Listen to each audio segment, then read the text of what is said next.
I'm not saying that, oh, your friend died, do push-ups about it. But I'm saying that working out on a regular basis will your brain will release the same kind of happy juice that pharmaceutical companies will give you.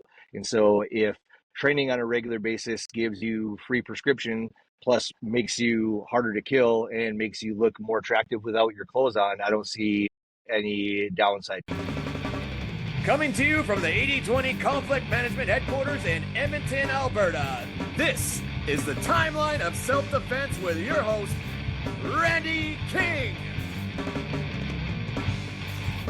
What is up, Internet? Welcome to the Timeline of Self-Defense podcast. Yeah, it's still a podcast. We've just stolen the pacing from a late night show because safety tips tend to go down a little bit better with a few laughs.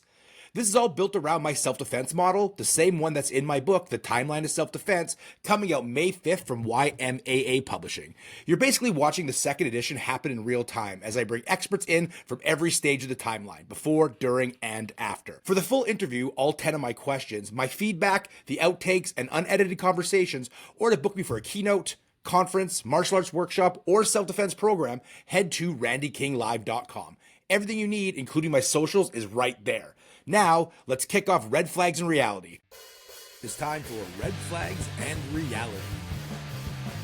Welcome back to Red Flags and Reality, the part of the show where we take the headlines that you might scroll past and turn them into lessons that can actually keep you safe. Tonight, we're in the during stage of the timeline with my friend Kasey Keckeisen, looking at decision-making under pressure and how to survive the moment without making it worse. But first, let's get to the headlines. First up is research into policing that shows real-life split-second decisions are nothing like what you see in training video. In the moment, on chaos, trying to identify threats, and acting under intense stress, all while knowing that hindsight will judge every single choice. The key is realistic training that prepares you for the mess, not just the theory. Our next story comes from a study called Gun, Gun, Gun, where officers describe what happens inside their heads during a threat of death encounter. Tunnel vision, time distortion, hyper-focus on solving the threat. There's no calm weighing of options, just acting on patterns drilled into you through training and experience. This isn't luck, it's what's known as recognition prime decision making. You see something you've seen before, match it to a mental pattern, and then act fast. That's why experience matters so much. Without it, you're just guessing. And here's the good news. A 2023 study found that training under realistic stress improved both decision-making and physical performance. The people who practiced in high-pressure scenarios performed faster, more accurately, and with better judgment when it counted. The takeaway, in the during stage, hesitation and panic can make things worse. The decisions that save lives aren't made in the moment. They're built in training, through repetition, realism, and pressure. Prepare for the mess and you'll know what to do when it hits. All right, let's get to our guest. My guest today knows what it takes to make split-second decisions when things are going bad fast. He's a veteran law enforcement officer, SWAT leader, and self-defense coach with years of experience helping people survive high-pressure encounters. When it comes to the during phase of violence, there are few people with his level of insight. Kasey Keckeisen, welcome to the show. Let's jump in. Your philosophy is there's always a choice. What's the most counterintuitive choice you have seen somebody make under pressure that surprised you? A lot of the most counterintuitive things that I have seen tie directly into non-conscious human reactions. So there's always a choice, but you might think you have a choice, but your brain's going to do what your brain's going to do. So I've seen inherent overly long freezes where like moving would save you, and because your brain is processing this information, or it's like, hey, not moving hasn't got me killed, so I'm going to continue to not move even though that's a brief beat in the song of the violent situation that's happening. I've seen that, and again, that person didn't choose to stay like, hey, like I'm Delta Force, I'm going to freeze here, and then the enemy will go by and I'll sneak in behind them. Their lizard part of their brain was screaming at them like, do not move, right? So not inherently a choice. And the flip side of this, and I've seen this more often, is engaging in violent or potentially violent behavior that you wouldn't have otherwise because you're caught in a social loop, right? So your typical monkey dance type of thing. I think every male, at least, that's still alive through that 18 to 24-year-old demographic, if they haven't experienced, they've seen that with their friends. Yes, you do have a choice, but you have to have the life experience, the training, or the tactical proficiency, the combination of those two, to be able to access that part of your brain that can make choices when you're under the pressure of a violent situation.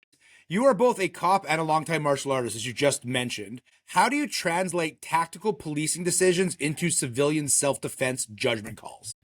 I think, and a lot of it is, and it's actually because, being a martial arts nerd in the Venn diagram of law enforcement and vice versa, there's crossover back and forth.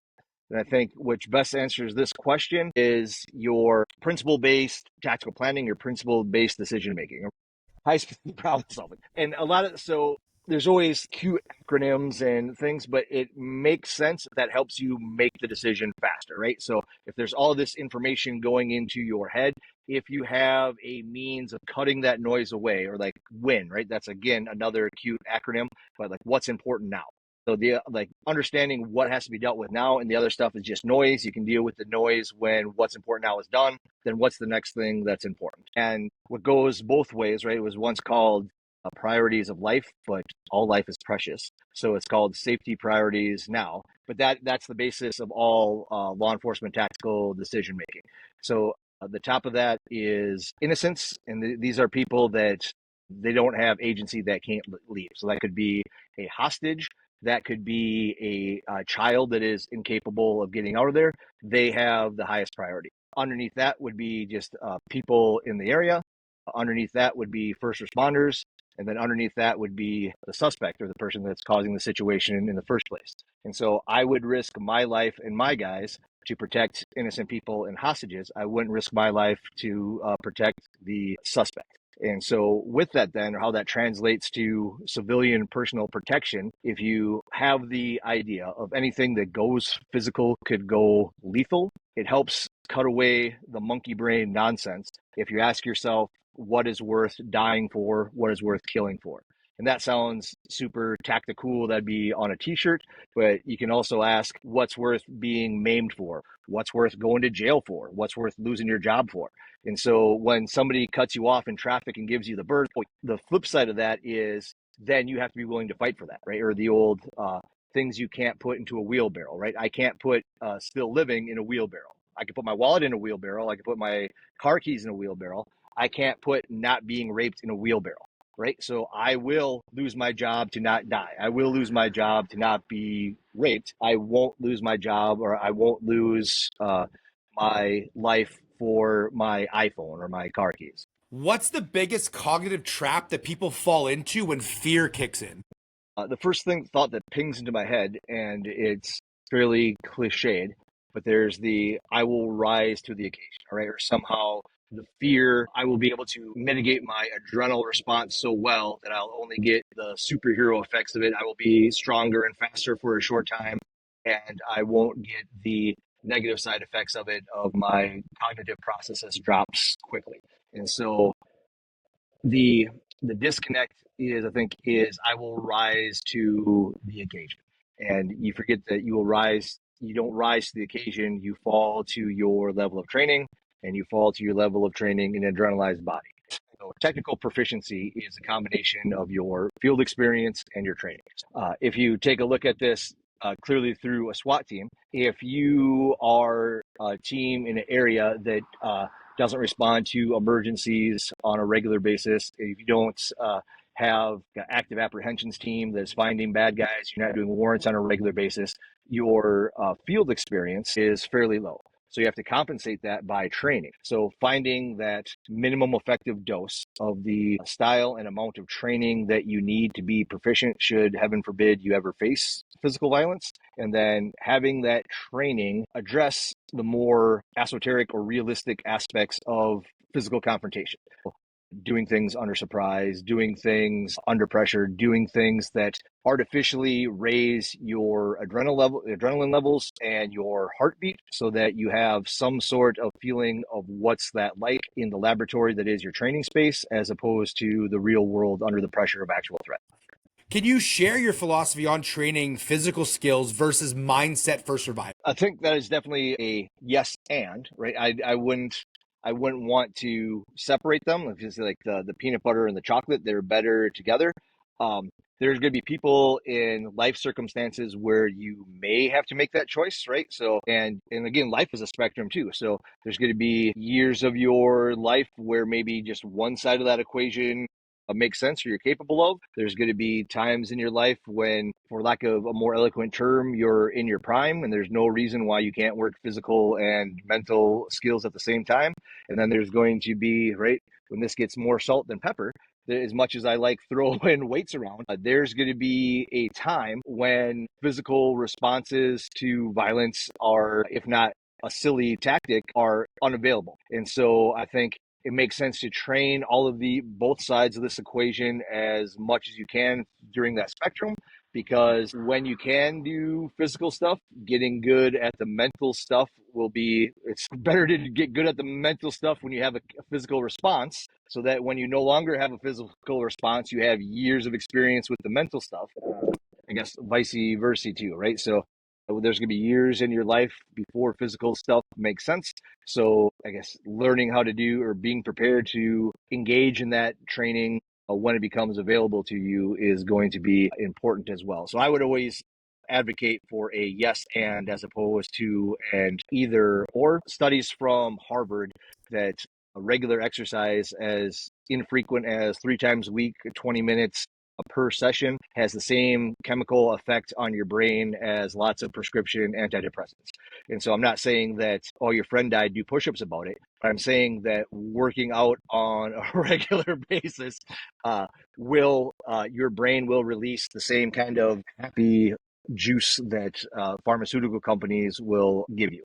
And so if training on a regular basis gives you free prescription plus makes you harder to kill and makes you look more attractive without your clothes on, I don't see any downside to that. Relying solely on your physicality is ridiculous, right? I don't think and you see it on the news all the time, UFC champions getting mugged or UFC champions getting murdered and whatnot. These are legitimately the highest trained, best fighters in the world in their sport, right? But if you take their sport outside of their sport into the aspects of violence and with no training, no preparation on the mental side of avoiding violence and surviving violence, their physical skills are mitigated. And that's a tough pill to swallow. There's plenty of people that we know, plenty of people that might be us, have been in those shoes. Like, hey, I've been training all of this time. Why did I get my kicked? Well, I've been training this way and the world's kind of this way, right? So being able to recognize that and not just like, well, this is bullshit, I'm giving up, or I've got America's best martial art shooting maternal fornicators. It has its own ridiculous arguments. So train what you can, what you are capable of. Don't exclude one for the other. So when someone makes a split-second mistake, which I'm sure you've seen happen multiple times, what's the common regret or scenario that you've seen where hindsight makes the decision obvious? I think, again, that gets the best way to answer that is, again, just looking at how not so much the psychology part of the brain, but the physiology part of the brain under stress. So sometimes mistakes are made in high stakes situations that have to be done rapidly because of what your brain does to your body, I guess is not the best way to say it, but how your body reacts to stress. And so when these stress chemicals are getting pumped into your bloodstream and you have auditory exclusion and visual exclusion, and you have like the tunnel vision comes down to here, sometimes those split decision mistakes happen because you don't have all the information that would be available to you if you weren't under that adrenalized condition, right? You can only make the decisions with the information that you have, and when the information that you have, because of your physiological response to stress, is minimized, sunken down, people that have the training and generally make good decisions, they make the decisions that they make based on the information that they have. Without all the information available, that decision can be a mistake. What do you feel is the most underrated type of exposure training for decision making and resiliency? I think underrated is a broad term. I would almost, I guess, for my answer to make sense, or what my thought process is I guess just underused. Because if you are a moral person, how do you get the people that you're training with to have that adrenal response without the actual threat of them being injured or killed, right? Why this is underutilized as opposed to underrated. I think it's rated pretty high. People want this. And when it's done well, like, and you have your class review, like that's their favorite thing, usually because it's kind of the last thing we do. And usually like good instructors know that it has a high impact. So that's the thing you're going to leave them with.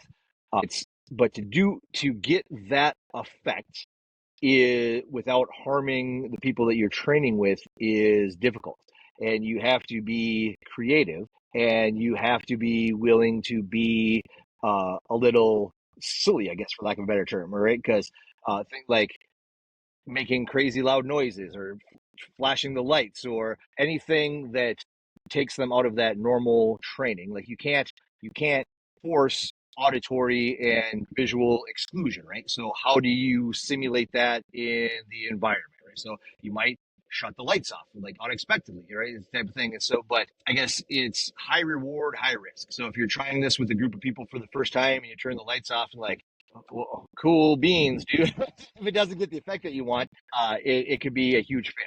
However, it doesn't cost you anything, and if right, that much effort to flip a light switch is irrelevant, and it can have a huge effect. And worst case scenario for that rep, if that didn't get the training effect that you wanted, you just own it. Like, hey, this is what I was trying to do. Looks like we didn't get that done, so we're gonna try this rep this way this time, right? And maybe it's loud noise, or maybe it's something else, but and then getting them to have to think and move at the same time is difficult for the trainer, but it's super valuable, right? And so at EVOC, right, emergency vehicle operations course, there's like you have to, let's say you have 60 yards of road and you have to get to like 35 miles an hour, and there's 3 lights ahead, and there's a certain set of cones that you have to do, right? And so all the lights are off. It's supposed to simulate brake lights, right? So when the red light in the left lane comes up, oh crap, there's a car there, so you have to go to the right. And so they'll have you do it at 35 miles an hour. All right, hey, cool, I can do that. And then they'll have you push your envelope. They have you do it at 40 miles an hour. They have you do it at 45. And then there's some people that are better than others. So hey, everyone that did it at 45, everyone who hit the cones and killed the family. All right, 45 miles an hour, that's your limit. You guys can sit there, get a drink of water. Guys who have real fast reaction times, so now we're doing it at 55 miles. So you push them until they can't go anymore, right? So like we're not training to hit cones, but now you don't know that edge until you are pushed there. And then you come back to it like, all right, everyone killed it at 35 miles an hour. You guys are all great. Kasey, you're our driver. You're up on go. While you're driving, you have to list every possible pizza topping that you know, right? And you have to maintain 35 miles an hour. So like, all right, a pepperoni, pineapple, olive, the light goes. So that split, right? So I did this skill super well without having to process information at the same time. Now I have to process, and it's ridiculous, right? You're naming pizza topics or your favorite G.I. Joe guys or whatever, just anything, like a list. But now your performance drops significantly. So knowing that, right? And then that's why texting while driving is as bad as drinking and driving, right? You can't physically control your car while you're thinking about your favorite pizza topics. So I guess weaving my Black Dynamite answer back to the actual question was, what is the most underrated facet of like this stress inoculation training? I think just the whole concept of it is fairly underrated. I don't think people get it enough, and I think it is fairly underutilized. But when you do get it and you see the effect that it has, it is well worth the time to seek out that type of training. It is also well worth the time for instructors to find creative ways to make the trainees process information and simulate as best as you can without hurting them how the physiological responses your body has under pressure. If the listeners can only remember one thing, what would that be? The most important is principle-based decision-making or principle-based tactical planning. So everyone's principles are individual to them. So I gave the example that tactical teams use hostages, innocent civilians, first responders, suspects, property isn't on it. That makes sense for tactical teams. You have to understand your own principles, your own morality. You have to have that kind of order of operations for yourself. And that is, I would use violence to save this, right? Boom, boom, boom. I would not use violence to save this. And then that affects everything that we talked about today, right? So that gets to the, if it's not worth killing for, if it's not worth dying for, it's not worth getting physical for. Casey, what do you want to tell the people about? If you are interested in what I have to offer, you can check me out at tier1training.com. So it's TYR hyphen the number one hyphen training.com, because if you spell out one, it's tyronetraining.com and it takes you to a different website. So don't go there. And also brand new, just was released to the public after camp in July, but the Worldwide Martial Arts Association. So if you do WWMAM.com, a new website, and so that's all the Katamido Jiu-Jitsu stuff, and that's all of the clubs that are linked with that largest martial arts organization in the world. That's why it's the Worldwide Martial Arts Association. Let's wrap this all up with takeaways. All right, here's what I'm taking away from my conversation with Kasey Keckeisen. First, your body can make decisions before your mind even catches up. Freezing or getting pulled into a social confrontation isn't always a conscious choice. It's a survival program running in the background.